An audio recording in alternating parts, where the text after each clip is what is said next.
요한복음 12장 20절입니다.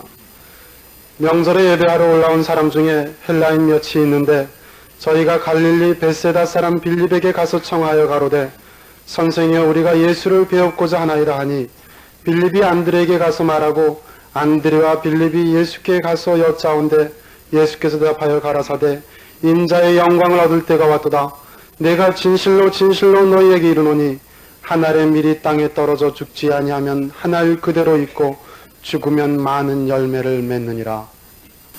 요한복음 12장 사건에서는 우리가 지난 2시간에 걸쳐서 생각해 본 바와 같이 예루살렘 입성이 사건적으로는 가장 큰 무대를 이루고 모든 생각을 하는 데 있어서 중요한 서론이 됩니다. 이때가 6월절이고 유대인들에게서는 가장 큰 명절입니다. 이때 헬라인 중에 몇 사람이 예수님을 찾아오고 예수님께서 그들의 찾아옴을 만나고 나서 한 말씀이 때가 왔도답니다. 이 때가 왔다는 말씀은 복음서에 있어서는 사실은 우리들한테 좀 중요한 내용이 됩니다. 가나 혼인잔치에서 예수님께서 맨 처음 기적을 일으키셨을 때도 육신의 모친 되시는 마리아가 술이 떨어졌다 그럽니다 하는 얘기를 들으시고 맨 처음 답변하시기를 내 때가 아직 이르지 아니하였다 하는 대답이었습니다. 복음서에서는 여기저기에 그런 대답들이 나옵니다. 예수님이 전파하시고 가르치시고 지적하시는 사실들 때문에 유대인들과 많은 충돌이 있고 특별히 유대인들의 권세 잡은 자들이 예수님을 잡으려고 하는 장면이 많이 나옵니다. 그러나 그때마다 이런 기록들이 있습니다. 아직 때가 이르지 아니한 거로 예수님께서 그들의 손에서 빠져나가시니라. 그래서 아직도 그 때가 이르지 않았다 해오다가 이제 드디어 때가 이르렀다고 예수님께서 친히 말씀하십니다. 그 때가 이르렀다는 걸 앞뒤로 해서 중요한 내용이 기록이 됩니다. 헬라인들이 찾아온 것을 보고 이제 때가 됐다. 그리고 때가 됐다. 이제 무엇을 하실 것인가 하는 말씀에서 우리가 잘 아는 땅에 떨어져 썩어야 열매를 맺는 한 알의 밀알 얘기가 나옵니다. 헬라인들이 온 것을 보고 때가 됐다고 하는 것은 그렇게 어려운 얘기는 아닙니다. 창세기 12장에 가보시면 하나님께서 아브라함을 인도하실 때 이미 하셨던 약속을 이루시는 장면입니다.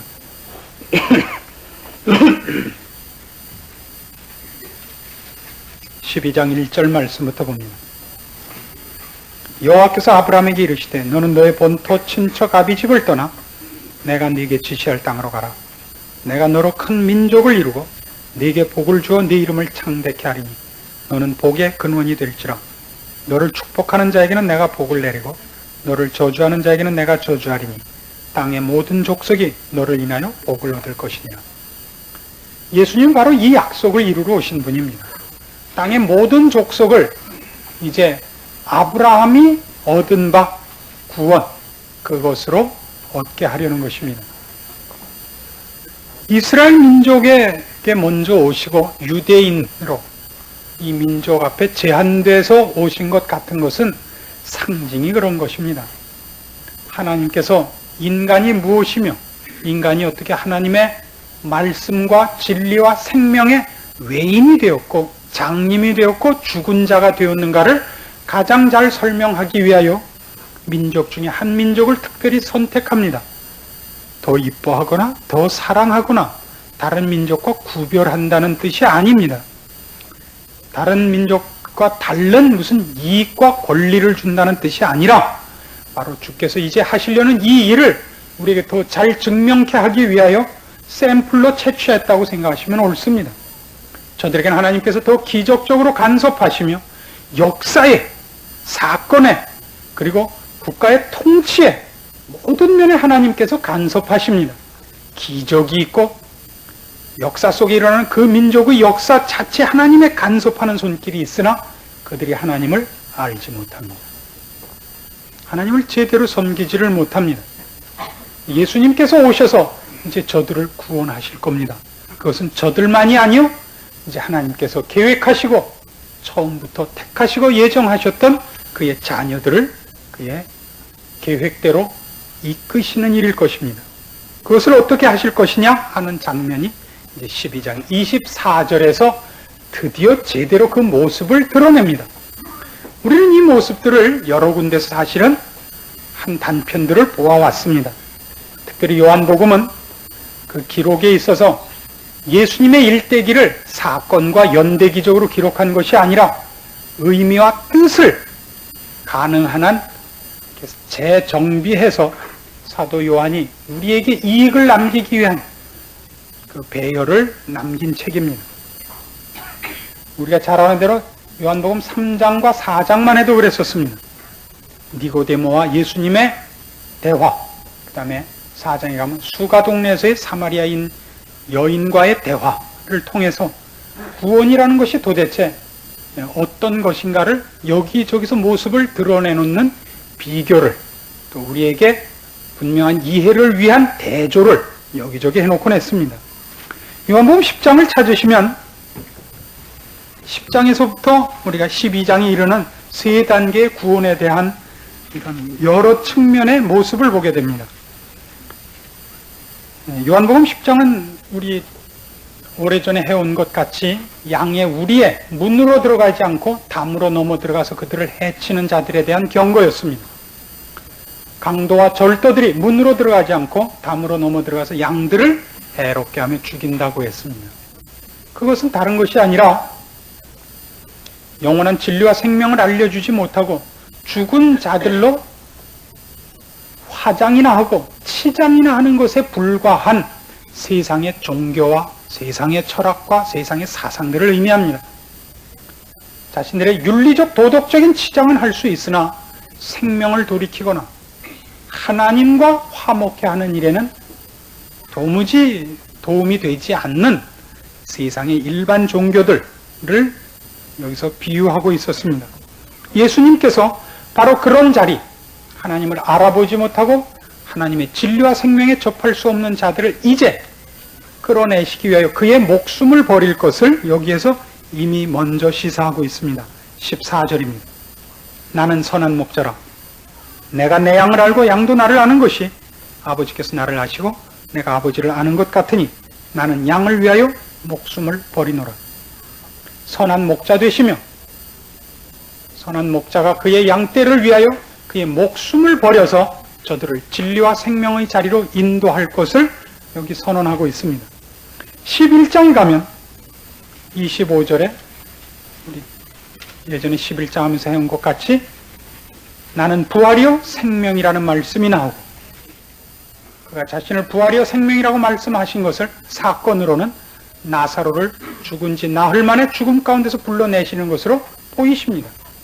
그래서 예수님께서는 우리를 그가 목숨을 버려 우리를 인도하실 것인데 어디에서부터냐? 사망과 죽음으로부터인 것을 보이시며 사망과 죽음을 정복하실 것을 보이십니다.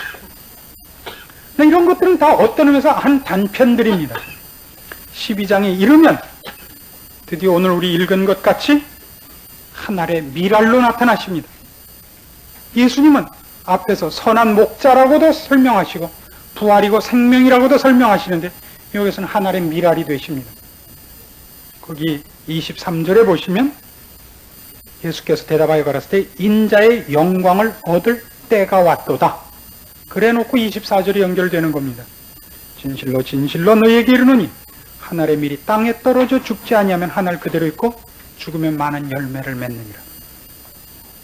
이렇게 해서 예수님께서 우리를 어떻게 구원하실 것인가 하는 것과 구원의 참 핵심이 되는 방법과 원리와 그리고 그것으로 말미암아 우리에게 이제 구원 얻은 자에게 얻어질 것들을 사실은 여기서 많이 설명하고 있습니다. 구원이라 그러면 우리는 뜻밖에도 적절하게 이해하지 못하고 있는 신자들을 많이 대하게 됩니다. 구원에 대해서 모든 신자들이 이해하는 공통된 부분, 가장 핵심되게 갖고 있는 부분은 이제 지옥 갈 자리를 면하고 천국 가게 됐다 하는 것일 겁니다. 대부분 사죄에 많은 강조와 또 많은 분량을 핵심으로 소유하고 있는 것을 보게 됩니다. 틀린 것이 아닙니다. 구원이 우리의 사죄와 지옥갈 형벌로부터 천국에 이르게 했다는 것을 얘기하는 것, 그것도 아직 제대로 다 알고 있지 못하는 것이겠지만 그 분량을 얘기한 것 이상으로 구원 얻은 것이라는 적극적인 면에 대해서 성경은 약속하고 있습니다. 이렇게 생각해 보십시오. 기독교 3대 절기가 있습니다. 부활절과 추수감사절과 성탄절이 있습니다. 여러분 어느 절기를 가장 기쁘게 맞이하십니까? 보통 성탄절입니다. 왜 그렇습니까? 물론 이유가 많습니다. 옛날에 어려웠던 시절에 그때 되면 교회에서 구제품 주었던 기억도 있고 여러 가지가 있습니다. 방학이 오는 것도 한 이유겠고 또 보너스가 나오는 것도 한 이유일지 모르겠습니다. 그러나 사실은 우리가 기독교인으로서 예수님께서 우리를 구원하러 오셨다는 데 대해서 너무 많이 기뻐하고 있습니다. 물론 그것은 아무리 기뻐해도 부족합니다. 그것을 기뻐한 것에 비교하자면 부활절은 어쩌면 그 이상으로 기뻐해야 될 절기 중에 하나입니다. 여러분이 서구 사회를 가보시면 물론 서구 사회에서도 크리스마스를 더 큰 명절로 지냅니다만은 그건 사회 풍습이 물들어서 그런 것이고 기독교 절기로만 따지면 부활절이 우리가 겪고 우리 사회에서 경험한 것보다 훨씬 큰 명절이라는 걸 알게 되실 겁니다. 상당히 큰 명절입니다. 우리한테는 상당히 작은 명절로 약화된 느낌이 있습니다. 왜냐고요? 구원의 설명을 우리가 어느 부분을 하나 약화시켰기 때문일 것입니다. 구원에 관한 얘기에서 예수님이 여기 12장 24절에 말씀하신 한 알에 썩는 밀알, 그래서 맺는 많은 열매, 그래서 굉장히 중요한 표현입니다. 성경에서 얼마나 많이 죽음과 부활에 관해서 얘기하는 때 이것을 열매로 얘기하는지 아시겠죠? 예수님 자신을 열매로 얘기한 것 중에 기억나는 것 하나 대보십시오. 예수님 자신을 뭐라고 설명을 하죠? 첫 열매라는 단어로 성경은 즐겨 사용을 합니다. 첫 열매. 많은 열매 중에 첫 열매입니다. 첫 열매라는 것은 유일한 열매하고는 얘기가 다르죠. 유일한 열매라면 그것 하나지만 첫 열매는 많은 것 중에 순서상으로 맨 앞에 있는 것이지 뒤에 있는 것과 질과 무슨 등급에서 차이가 나지는 않습니다. 구원을 왜 예수님께서 죽음과 뿌려진 씨앗의 맺어지는 열매라는 것으로 우리를 인도하시는가 하는 것을 우리가 성경의 설명대로 추적할 필요가 여기에 있는 것입니다. 요한복음 3장에 의하면 예수님께서 이 구원에 관한 얘기를 할 때 니고데모와 이런 대화를 하셨습니다. 진실로 진실로 내게 이르노니 사람이 거듭나지 아니하면 하나님 나라를 볼 수 없느니라. 니고데모가 이렇게 대답을 했습니다. 사람이 어떻게 한번 태어났다가 다시 모태에 들어갑니까? 아니다. 사람이 물과 성령으로 거듭나지 아니하면 결단코 하나님 나라를 볼 수도 없고 들어갈 수도 없답니다. 여기가 재미있는 대목입니다. 구원이라는 문제를 설명할 때마다 우리가 기억해야 하는 것은 구원이 우리라는 모습이 어디가 이지러지고 어디가 모자란 것을 보충하거나 변경하는 작업이 아니라는 것을 인정해야 됩니다. 이것과 같습니다. 개에게 말을 시켜본 적이 있습니다. 개에게 말을 가르치면 개가 무슨 말을 할 줄 압니까? 개는 죽었다 깨도 개 짖는 소리밖에 못 냅니다.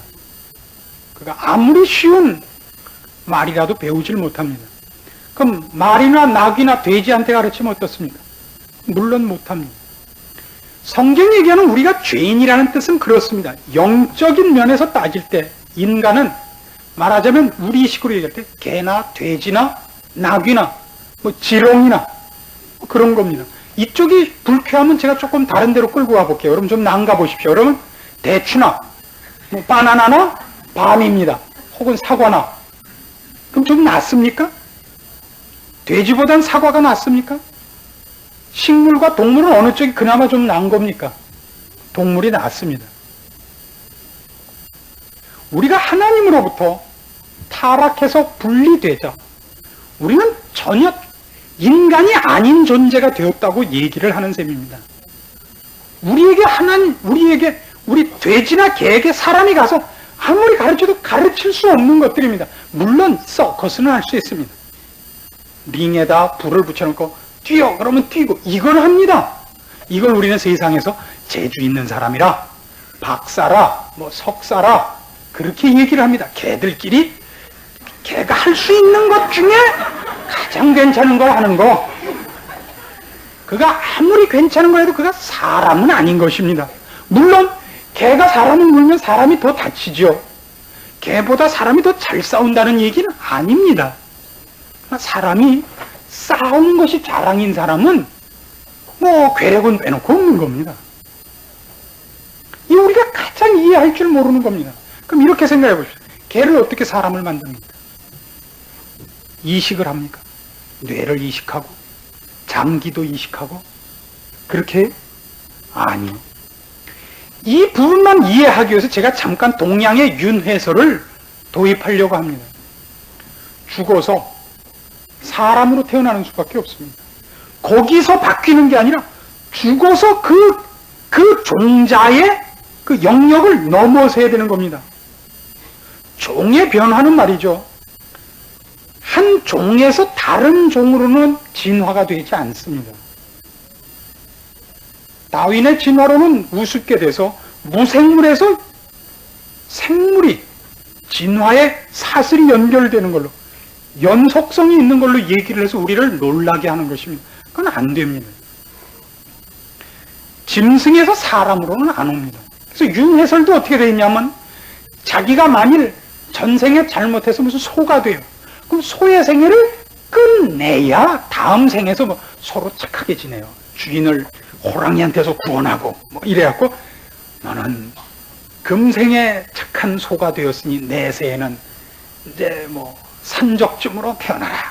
산적으로 태어나요. 한꺼번에 무슨 좋은 사람이 되질 않아요.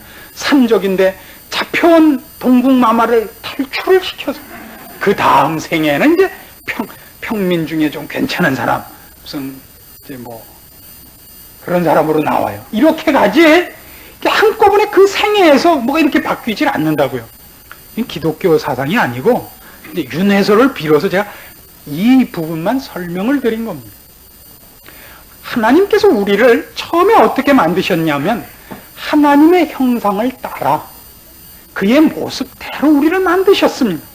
우리는 그와 어떤 의미에서는 신의 작품인 신이 우리를 하나님 만드셨을 뿐만 아니라 그의 형상을 본받게 한 수준 높은 작품이었습니다. 그는 우리에게 생기를 불어넣어 주셨습니다. 그의 어떤 것들을 같이 나누는 자로 우리를 만들었습니다. 그래서 보세요. 피조물이었음에도 불구하고 하나님이 그 전에 만든 모든 만물을 다스리는 권리를 부여받게 됩니다. 그러니까 다른 피조물과 달라집니다. 중간쯤 되죠. 그가 타락을 해서 썩고 부패한 죄 아래 자신을 팔아먹어가지고 아무것도 다스릴 수 없을 뿐만 아니라 그 스스로도 썩어가고 있는 존재로 말하자면 개나 돼지로 전락을 해버린 셈입니다. 우리를 죽었다 그랬다는 걸 기억하셔야 됩니다. 그래서 그 옛날에 하나님께서 처음에 만들었던 작품과 연속되지 않은 연결되지 않은 작품이 되었기 때문에 죽었다는 표현을 쓰는 겁니다.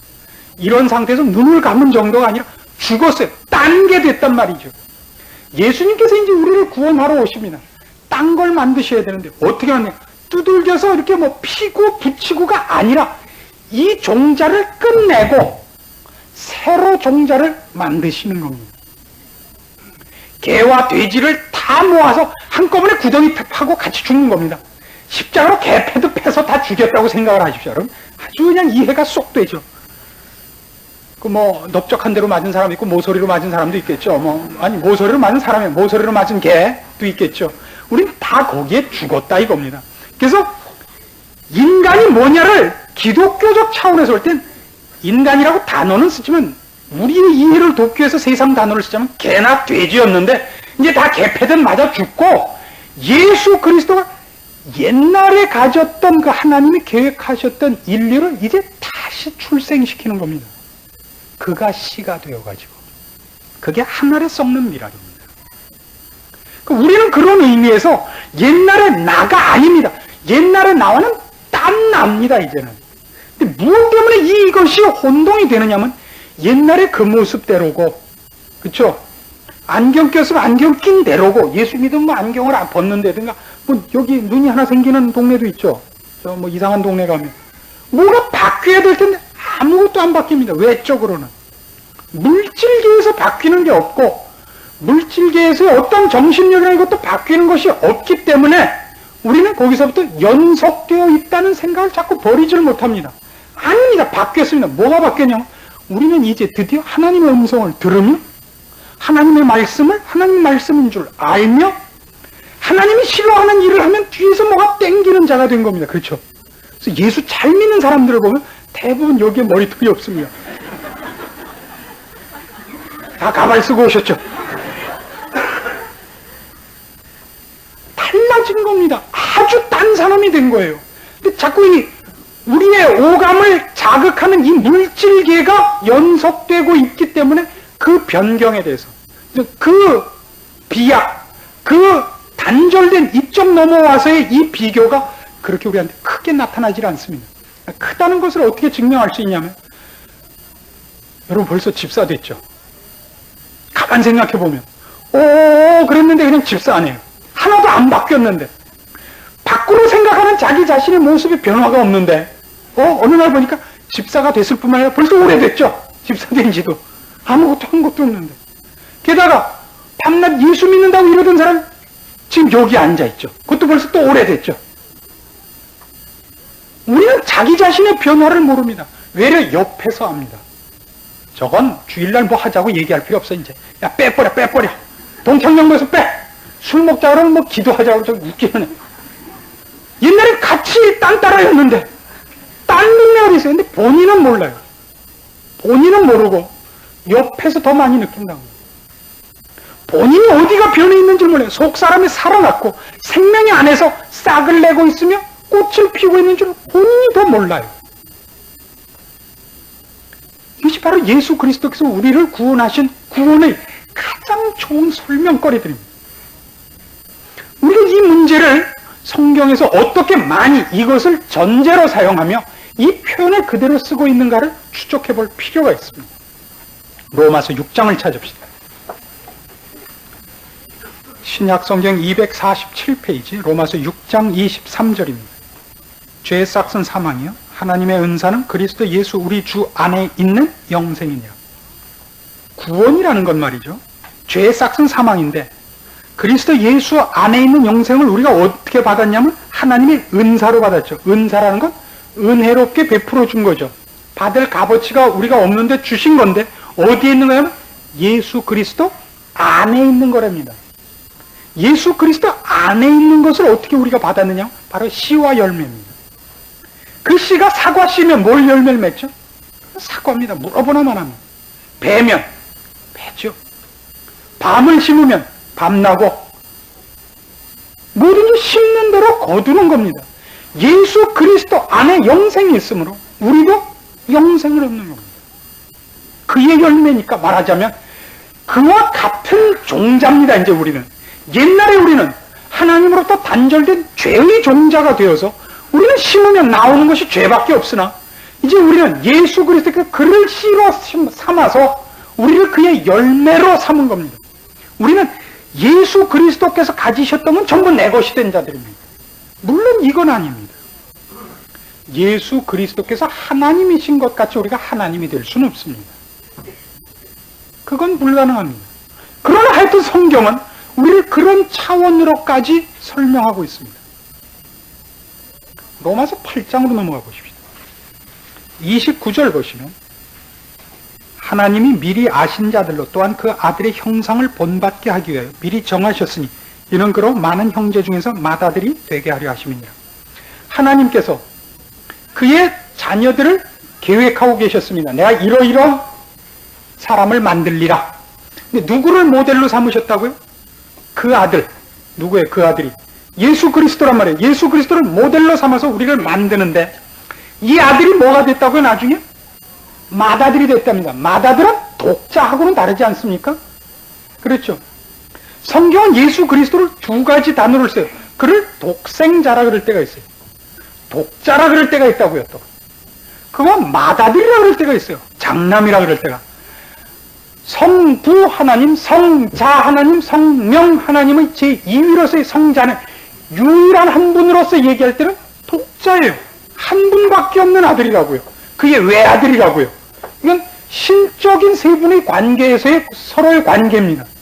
그러나 우리를 구원하실 때 그를 보내셔서 그와 같은 아들을 만들고 싶은 거예요. 예수 같은 아들을. 그를 모델로 삼았어요. 그의 형상을 본받게 하기 위해서 이것과 똑같은 작품을 어떻게 만들면 제일 확실해요? 이걸 심으면 될 거 아니에요. 심으면 그 열매가 난다고요. 똑같은 사과를 만들려면 어떻게 하죠? 진흙으로 뭉쳐서 좋은 색깔을 칠한다? 그렇게 하지 않죠. 심으면 돼요. 그 사과가 열린다고요. 예, 그렇습니다. 그래서 예수 그리스도를 뭐라 부른다고요? 맏아들이라는 표현을 써요. 그럼 맏아들은 독자하고 다르지 않습니까? 맏아들은 밑에 누가 있다는 얘기예요. 차남, 삼남, 사남, 26만 4,822거 남도 있잖아요. 뒤에 앉아있지만 그렇게 있는 거라고요. 우리를 도대체 어떻게 구원을 하시며 무엇으로 부르셨는가를 이것보다 더 잘 설명할 수 있는 건 없습니다. 구원이란 대단히 놀라운 것입니다. 우리를 죄 가운데 죽을 수밖에 없는 일을 용서하고 와라 그랬다. 그 이제 품양 기분 된다가 아니에요. 다 와. 구덩이에 넣고 파놓고 죽인 거라고요. 그래서 다시 난 거예요. 우리 옛날은 딴 동네예요. 이건 없어진 거예요. 발음 왜 들어?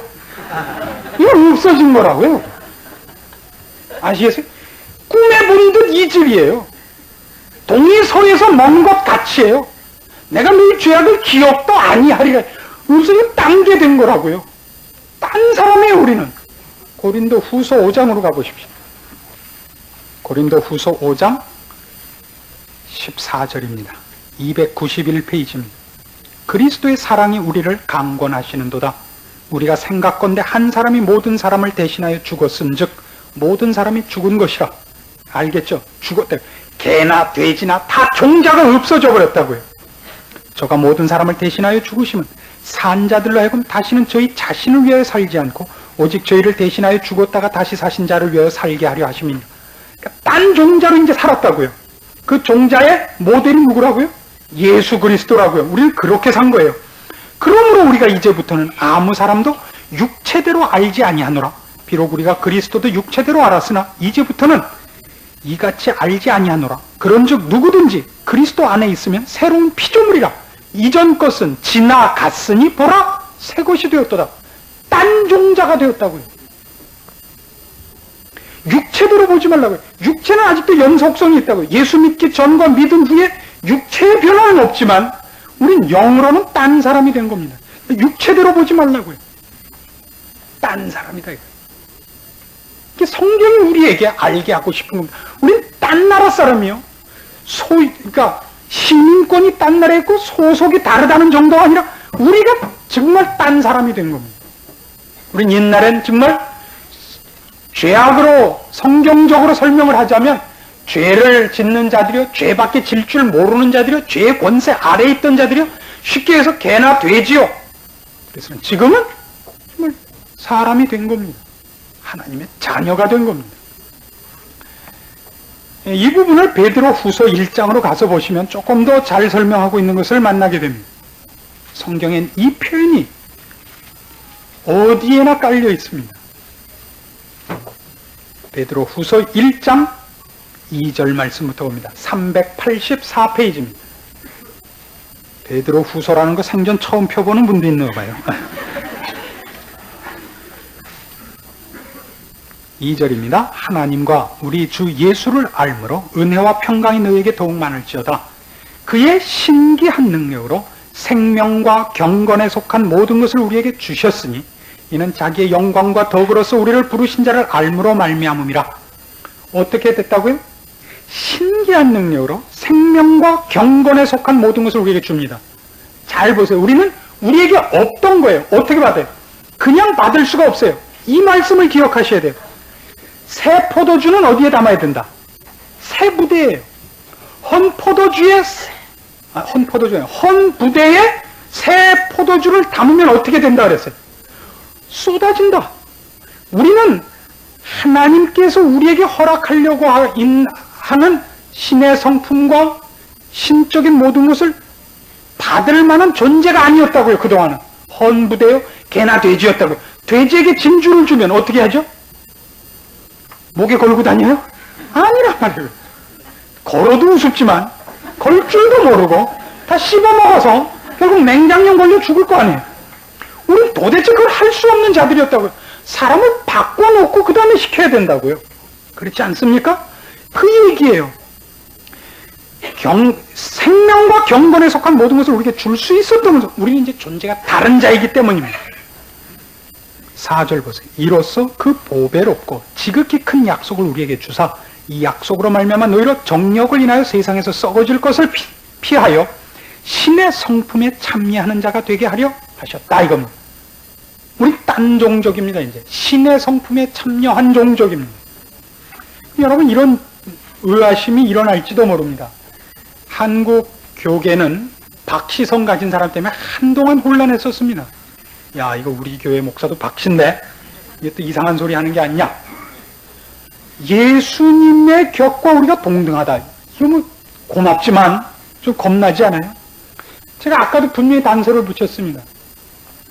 창조주와 피조물이라는 관계를 뛰어넘을 수 있는 방법은 없습니다. 우리는 아무리 높아도 피조물이고 그분은 아무리 낮아져도 하나님이십니다.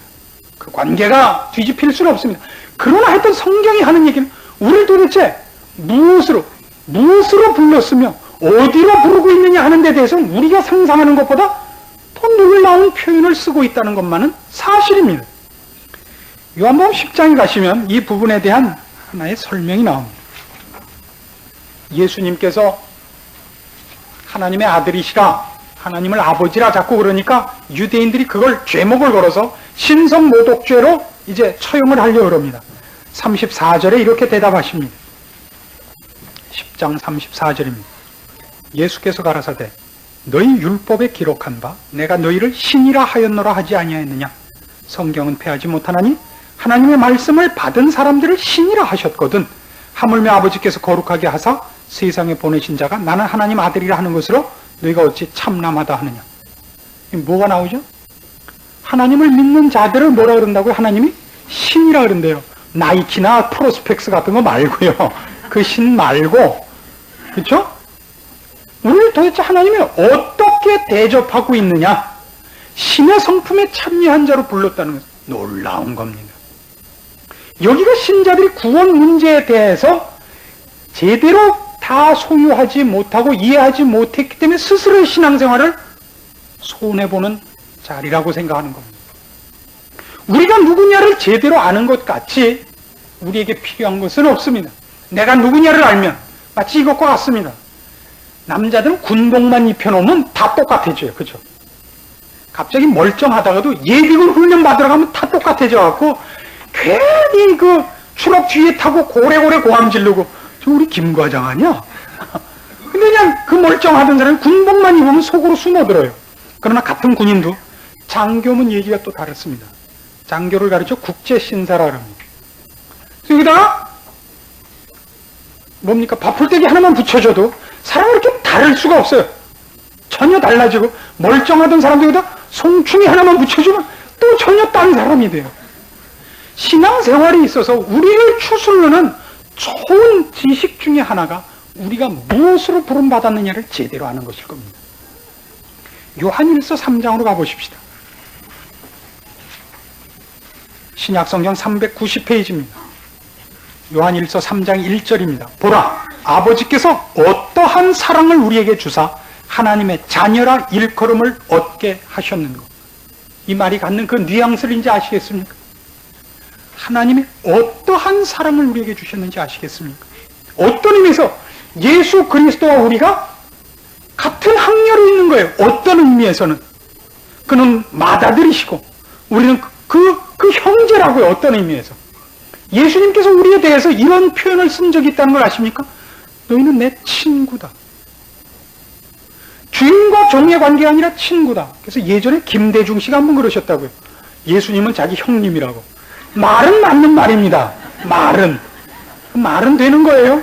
그러나 그분이 그 다음도 알고 그 말을 썼는지 그것만 알고 있는지는 제가 확인해 보지 못했습니다.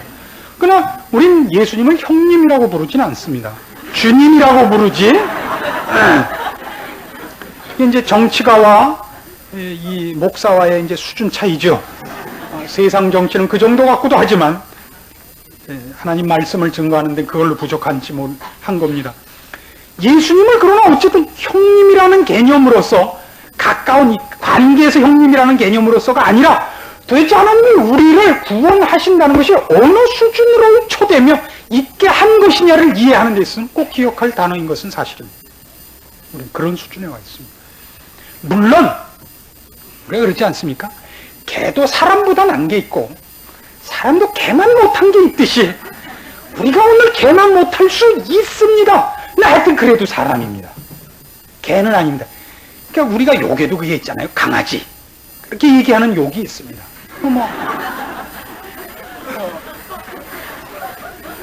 그건 맞죠. 맞습니다. 그게 우리가 원래 강아지였습니다. 그러나 지금은 아닙니다. 지금은 아닌데 하는 짓을 보면 강아지죠. 그건 정말 얼마나 우리가 개성이 강합니까? 그렇죠? 우리가 이 문제를 분명히 해서 우리가 딴 사람이요, 새로 태어난 자요, 새로운 피조물이요, 왕 같은 제사장이요, 신의 성품에 참여한 자요, 하나님을 아버지라 부르는 자요, 그 수준에 맞는 자로서의 자신을, 그런 의미의 자존심을 가질 줄 알아야 되는 것입니다. 이게 신앙입니다. 밤낮 개같이 와서 빌지 마시고 사람같이 좀 보십시오. 하나님 도대체 어떠한 사랑을 우리에게 베푸사 우리로 하여금 하나님의 자녀라는 이름을 주셨는가 기억하셔야 됩니다. 주 예수 그리스도께서 우리를 어떻게 만들어내셨는가, 새롭게 창조하셨는가. 에베소서 2장으로 가십시다. 그 대표적인 설명을 봅니다. 에베소서 2장 10절입니다. 우리는 그의 뭐라고 되어 있습니까? 만드신 바라 그리스도 예수, 그 다음부터 보세요. 안에서 선한 일을 위하여 지으심을 받은 자다 이겁니다.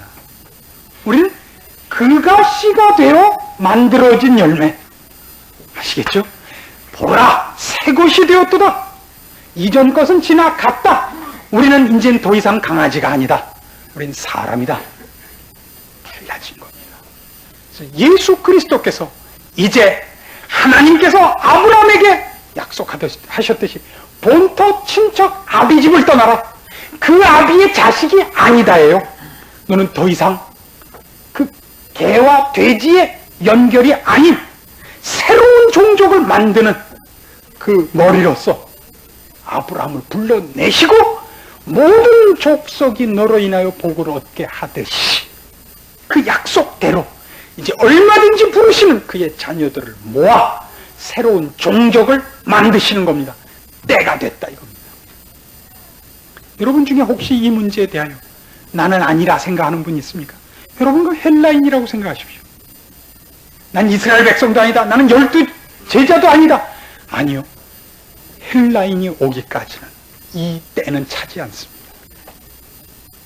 여러분 하나하나를 부르신 하나님의 뜻과 계획과 인도하심이 여러분 하나를 그 수가 다 차기까지, 성경식으로 이방인의 충만한 수가 차기까지 여러분 하나를 부르시고 지정하시고 이름을 주시고 불러내신 하나님이 여러분이 오기까지 이 일을 안 이루십니다. 어떤 의미에서?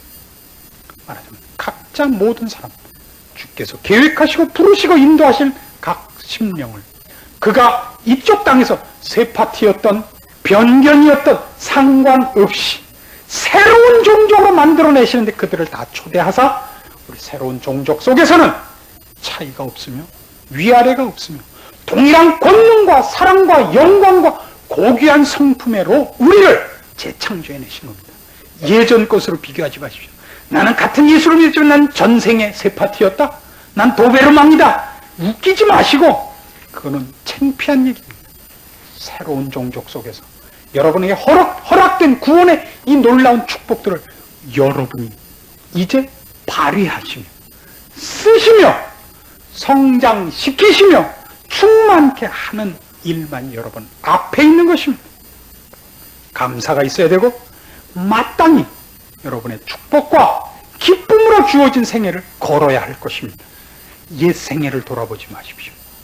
기도하십시다. 하나님 아버지의 은혜를 감사합니다.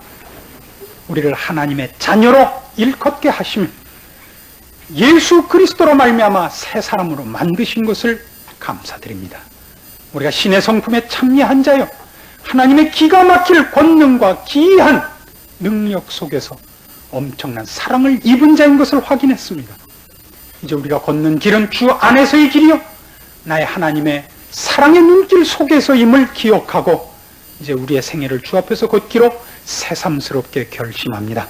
우리의 마음을 받으시며 주의 능력과 은총 속을 걷게 하사 우리가 주의 자녀된 것들을 누리게 하시며 감사케 하시며 증거케 하시는 것으로 우리의 인생을 만드시옵소서. 매 순간을 바칠 수 있게 하시고 인생의 전 목표를 주를 향하여 뛰어가는 아름다운 충성과 기쁜 찬송이 넘치게 하시옵소서. 예수님의 이름으로 기도합니다. 아멘.